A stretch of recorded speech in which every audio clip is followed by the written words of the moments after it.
Okay, this video is going to show you how to create a notebook LM straight out of Google Classroom.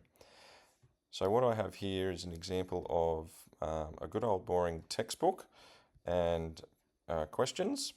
And what I want to do is jazz that up for the students and create some resources that they might find a little bit more approachable in terms of creating a podcast or a video or a range of resources I'll dive into in a second.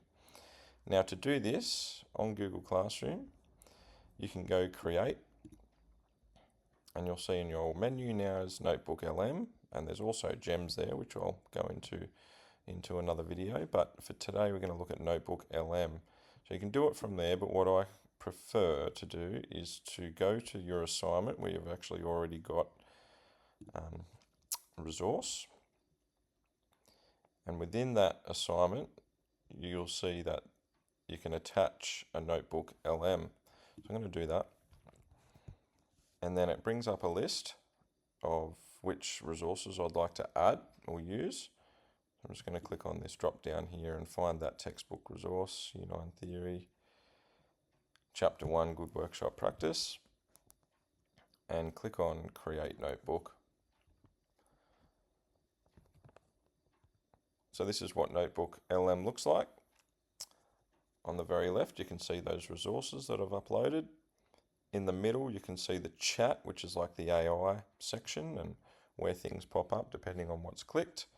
And on the right is where the magic happens. So this is the studio part. So this is where I can create all these really nice resources that hopefully the kids are going to prefer than just reading the textbook. The first one I'm going to look at is the audio overview. So if I click on audio overview, this is a podcast. So basically, if you do a deep dive, it creates a lively conversation between two hosts. Usually goes for about 15 minutes, depends on your resource, obviously. But the deep dive goes into real detailed information. You have brief, which is more of like a minute and a half overview. And then you have a critique and a debate. So just for the purposes of this video, I'm going to click on brief and click generate. We can go into more details here, so you can put prompts in for AI, but we're not going to go into that in this video. We're just going to click generate, and now you'll have an audio overview. So what does this mean? This is where the students can access these resources and listen to an overview of the chapter and get an idea before going into the details. I'm going to go click on video overview, and again you can go into a much more detailed video or a bit of a bite-sized overview. So we're just going to click on the bite-sized overview and click generate. A great resource is the mind map. Click on that. Reports, you can do certain things depending on what your resource is. It's going to load suggestions here. So it's thought, all right, I reckon these would be some good reports. So a safety compliance framework, a risk management strategy, for example, hazard identification guide. So we might just click on that one for all intents and purposes here. Click generate. I like the flashcards. This is like a questions flashcards, and then you can think about the answer. So I'm going to do that. Now we're just going to click with standard. Stick with standard and medium difficulty. Click generate. You wouldn't have to create all these resources. I'm just showing you for this video. This quiz, I'm going to create a standard quiz, medium difficulty. Click generate. I really like the infographic. This is all new. I'm going to edit this. Going to make a standard detailed infographic. You can choose landscape, portrait, or square. Slide deck is really cool. This is a new option as well. So slide deck, I really like the presenter slides. What that does is basically create a PowerPoint presentation that you can use to talk to the students about in terms of safety in this example, rather than just having the textbook and reading straight from the textbook or whatnot. It will create some presenter slides. So going to stick with default here, and data table is also there, which can be used. Now, so that's going to be creating those resources down here. Now the video and the audio takes a little bit longer. So for example, the flashcards have come up straight away. So safety flashcards. So the kids are going to be able to use these as really good study material.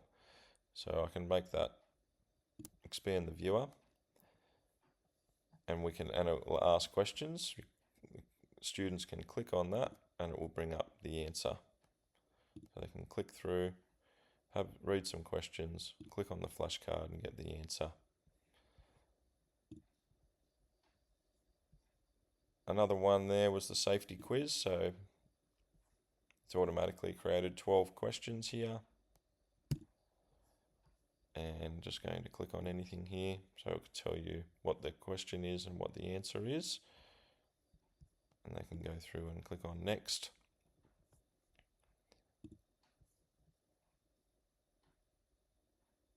I really like the mind map, as I said before. So this has created a mind map. So really good at breaking down the information for those kids who just need to have a bit of a visual representation of what the topics are and the subtopics without all that text in their face. So for example, work health and safety, you can click and expand on that, and there's 4 main areas for work health and safety. Risk management can then be broken down, minimize that into risk assessment, etc. And then, so if you get to a point where severity of risk, for example, the student's thinking, I want to know a bit more about that, they can click on that severity of risk and it will come back to this view in Notebook, the chat view, and talk about, okay, well, this is going to give more detail about what severity of risk is. So this has created all this just based on the uploading of that chapter.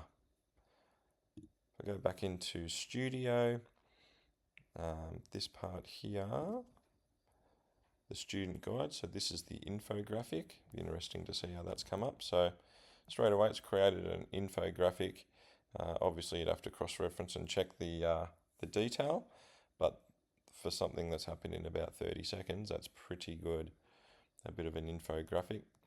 Again, depending on the student, visual learners are going to find that a lot better than that bulk text.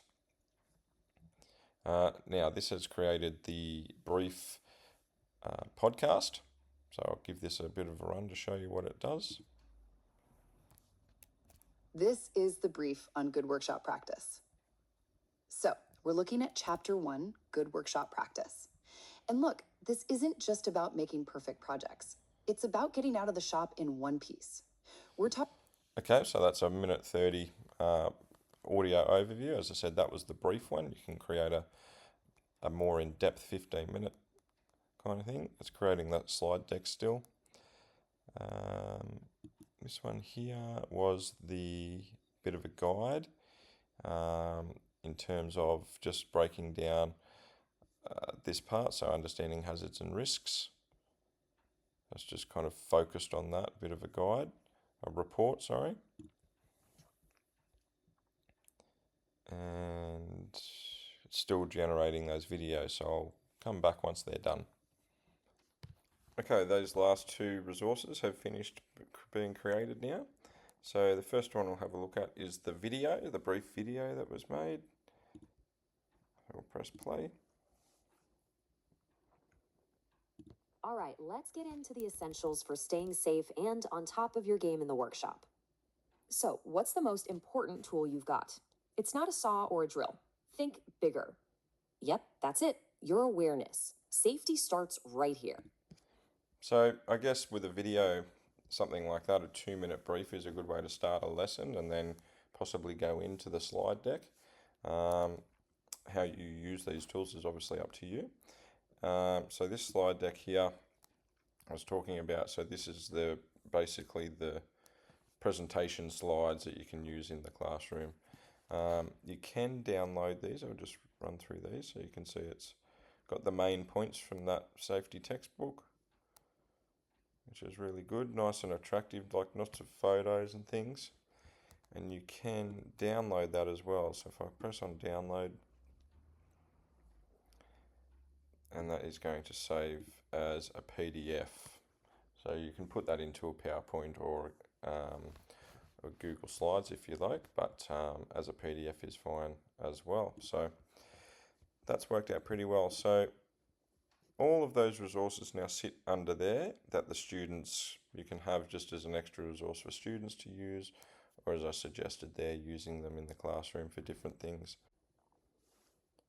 So just saving that notebook, we can give that a title at the top left here. Safety, Year 9. And then, if we've still got Classroom open, if we click on Classroom, this will then obviously show up once we've published that with the name Safety Year 9 Notebook.